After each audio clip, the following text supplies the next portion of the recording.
தேவநாமம் மகிமைப்படுவதாக. இந்த நாளிலும் தியானத்திற்காக நாம் எடுத்திருக்கிற வேத வசனம் யோவான் 10ஆம் அதிகாரம் 10ஆம் வசனம். திருடன் திருடவும் கொல்லவும் அழிக்கவும் வருகிறானே அன்றி வேறென்றுக்கும் வரான். நானோ அவைகளுக்கு ஜீவன் உண்டாகிருக்கவும் அது பரிபூர்ணப்படவும் வந்தேன். திருடன் அதாவது சாத்தான் நம்ம சந்தோஷத்தை, நம்ம சமாதானத்தை, நம்ம நிம்மதியை, நம்ம ஆரோக்கியத்தை, ஆசீர்வாதத்தை திருடுறதுக்கு தான் வரான். அப்படி செய்கிறது மூலமாக நம்ம ஆத்மாவை கொண்டு நரகத்தை கொண்டு போகிறது தான் அவன் பிரயாசப்படுறான். இந்த மாதிரி சந்தோஷத்தையும் சமாதானத்தையும் ஆரோக்கியத்தையும் நம்ம இழக்கும்போது நம்ம ஆண்டவர் அதை தூஷிக்கிறோம், நம்ம கண்ணீர் விடுறோம், புலம்புறோம். இந்த மாதிரி நேரத்தில் அவனுக்கு நம்ம ஆத்மாவை நரகத்துக்கு கொண்டு போகிறது சாதகமாக முடியுது. ஆனால் ஆண்டவர் அவருடைய பிள்ளைகள் எப்பவுமே சந்தோஷத்தோடு, சமாதானத்தோடு, ஆரோக்கியத்தோடு, ஆசீர்வாதத்தோடு இருக்கிறத விரும்புகிறார். அவர் கண்ணீரோட புலம்பலோடு இருக்கிறத விரும்புறதில்லை.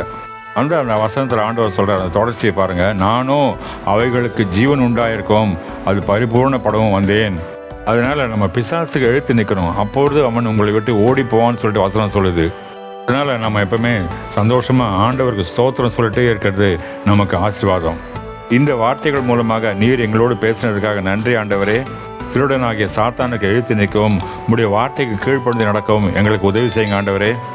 இந்த நாளை ஆசீர்வாதமான நாளாக, பாதுகாப்பான நாளாக மாற்றித்தரப்போவதற்காக நன்றி. இயேசு கிறிஸ்துவ நாமத்தில் ஜெபிக்கிறோம் ஜீவனுள்ள நல்ல பிதாவே. ஆமேன், ஆமேன். God bless you.